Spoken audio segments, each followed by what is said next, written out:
안녕하세요. 경부고속도로 달리다 보면요. 그 아시안 하이웨이 1호선 표지판 혹시 보신 적 있으세요? 아, 네네. 저도 본 것 같아요. AH1이라고 크게 써 있죠. 맞아요. 거기에 터키까지 이어진다고 표시돼 있잖아요. 근데 정말 지금 차 몰고 터키까지 갈 수 있는 걸까요? 그게 참 재밌는 질문인데요. 그래서 오늘 저희가 여러분과 함께 좀 자세히 들여다볼 자료가 바로 이 아시안 하이웨이, 특히 AH1에 대한 겁니다. UN 문서나 관련 기사, 전문가 분석들을 좀 모아봤는데요. 네, 이 아시안 하이웨이라는 게 1959년에 유엔 아시아 태평양 경제사회위원회 유네스캡 주도로 시작된 굉장히 오래되고 또 야심천 계획이죠. 아시아랑 유럽을 도로로 쫙 잇겠다는 거잖아요. 맞습니다. 아시아 32개국을 거쳐서요. 총 길이가 14만 4천 킬로미터가 넘으니까 어마어마하죠. 14만이요? 와. 핵심은 근데 완전히 세기를 닦는다기보다는 기존에 있는 도로들을 최대한 활용해서 연결성을 높이고 교역을 활발하게 만들자 이런 취지입니다. 그중에서도 오늘 저희가 주목할 AH1은 가장 긴 노선이라면서요. 네, 총 길이가 2만 킬로미터가 넘습니다. 2만 710킬로미터 정도 되는데요. 2만. 어디서부터 어디까지죠? 도쿄에서 출발해서 우리나라 서울, 그리고 평양, 베이징, 또 동남아 하노이, 방콕 거쳐서 인도, 델리, 이란, 테헤란 지나서 터키, 불가리아 국경까지 갑니다. 거기서 유럽 280 도로랑 연결되는 거죠. 이야, 정말 대륙을 그냥 쭉 가로지르는 길이네요. 우리나라 구간은 그럼 어떻게 되나요? 계획상으로는 부산에서 시작해서 서울, 개성, 평양 거쳐서 신해주까지 이어지는 걸로 되어 있습니다. 근데 지금 당장 일본에서 우리나라 오려면 그게 바로 현실적인 문제인데요. 지금은 배를 타야 합니다. 후쿠오카 하카타항이랑 부산항 사이에 카페리가 다니죠.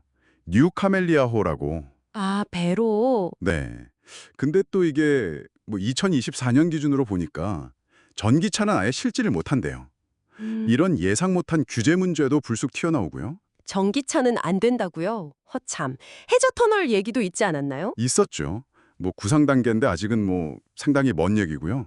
그러니까 결국 지금 한국은 이 AH1 노선 위에서 보면 사실상 섬이나 마찬가지인 셈입니다. 표지판은 있는데 길은 끊겨 있고 좀 아이러니하네요. 어떤 언론에서는 이거 그냥 종이 위의 꿈 아니냐 뭐 이런 비판도 하더라고요. 네. 그런 지적이 나올 만도 한 게 실제로 넘어야 할 산이 많습니다. 어떤 장벽들이 있을까요? 가장 큰 건 역시 정치 그리고 안보 문제죠. 뭐니 뭐니 해도 남북 간이 분단되어 있다는 현실, 이게 가장 큰 걸림돌이고요. 그렇죠. 북한 구간을 통과해야 하니까. 네.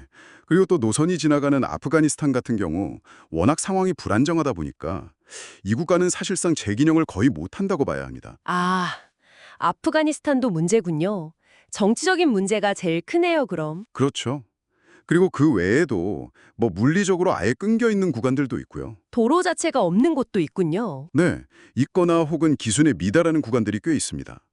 예를 들어 방글라데시 같은 경우는 자기들 담당 구간이 한 1770km 정도 되는데 그중에 기준을 만족하는 구간은 300km도 채 안 된다고 해요.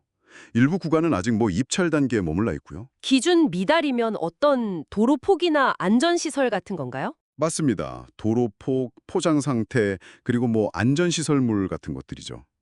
또 다른 큰 문제가 나라마다 다른 제도나 표준입니다. 아, 국경 넘을 때마다 복잡하겠네요. 네. 통관 절차도 다르고 차량 규격이나 안전 기준 같은 것도 제각각이라서요. 유라시아 지역에서 국경 통과하는 데 걸리는 시간 때문에 전체 운송 시간이 최대 57%, 비용은 38%까지 늘어난다는 보고도 있어요. 57%요? 와, 엄청나네요. 아니, 안전기준 같은 건 좀 통일하면 안 되나요?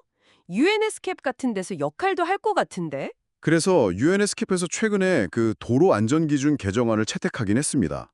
방어 울타리나 터널 안전 시설 같은 45개 항목에 대해서요. 근데 이게 또 회원국들이 다 동의를 해야 효력이 생기는 거라서 시간이 걸리죠. 그렇군요. 마지막으로 역시 돈 문제겠죠? 이렇게 큰 프로젝트인데. 아, 당연하죠. 자금 문제가 아주 심각합니다. 예전에 그러니까 2007년 기준으로 이미 250억 달러 정도가 투입됐거나 투입될 예정이었는데요. 250억 달러? 네. 근데 그때 기준으로도 앞으로 한 18억 달러는 더 필요할 거라고 추산했었어요. 지금은 훨씬 더 많은 돈이 필요하겠죠. 인플레이션도 있고 하니까요. 휴, 진짜 이거 뭐 산 넘어 산이네요. 들어보니까. 그런데 만약에 정말 만약에 이 모든 어려움을 다 극복하고 AH1이 완전히 연결된다면 특히 한반도를 관통해서요. 그땐 어떤 변화를 좀 기대해 볼 수 있을까요? 오, 잠재력은 정말 엄청나다고 봐야죠. 우선 경제적인 효과가 클 겁니다. 물류비 같은 거요? 그렇죠. 물류비 절감 효과가 아주 클 텐데요. 예를 들어 남북 교역만 해도 지금 배로 실어 나르는 것보다 비용이 한 15분의 1 수준으로 줄어들 수 있다는 분석도 있었어요. 15분의 1이요. 정말 크네요. 네. 이게 단순히 비용만 줄어드는 게 아니라 운송 시간도 단축되고 그러면서 자연스럽게 지역 경제도 활성화될 수 있겠죠. 중국 동북 삼성 같은 경우는 한반도랑 바로 연결되면 GDP가 50% 이상 성장할 수 있다는 그런 연구 결과도 있었고요. 와, 북한도 뭔가 얻는 게 있을까요? 그럼요. 북한은 통과 수수료 수입을 기대할 수 있겠죠. 그리고 의외로 단거리 운송 한 600km 이하에서는 도로 운송이 철도보다도 경쟁력이 있다는 연구도 있습니다. 아, 그래요. 철도만 생각했는데 경제적인 효과 말고 또 다른 의미도 있을까요? 그럼요. 지정학적인 변화가 크겠죠. 우리나라가 더 이상 대륙 속의 섬이 아니게 되는 거니까요. 그렇죠. 대륙과 직접 연결되는 거니까. 네. 동북아시아 국가들 간의 협력도 훨씬 강화될 수 있습니다. 예를 들어 러시아 같은 자원 부국하고 우리나라나 일본 같은 기술, 자본 부국이 직접 연결되는 효과가 있겠죠. 그리고 마지막으로 그 상징성 자체도 무시 못하죠.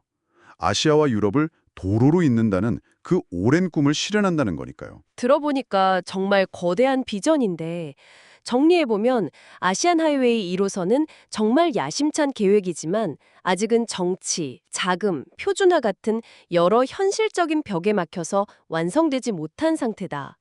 표지판 속 약속과는 달리 실제 도로는 아직 조각조각 나 있는 셈이다. 이렇게 볼 수 있겠네요. 네, 맞습니다.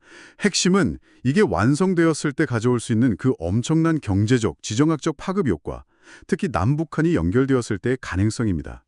하지만 이걸 현실로 만들기 위해서는 관련 국가들의 정말 강력한 정치적 의지, 그리고 지속적인 투자와 국제적인 협력이 반드시 필요하다는 점을 꼭 기억해야겠죠. 네트워크의 역할은 앞으로 어떻게 될까요? 특히 경제적인 효율성이나 환경 문제, 또 여러 국경을 넘나드는 도로 이동의 복잡성 같은 걸 고려했을 때 말이죠. 여러분은 어떻게 생각하시는지 궁금하네요.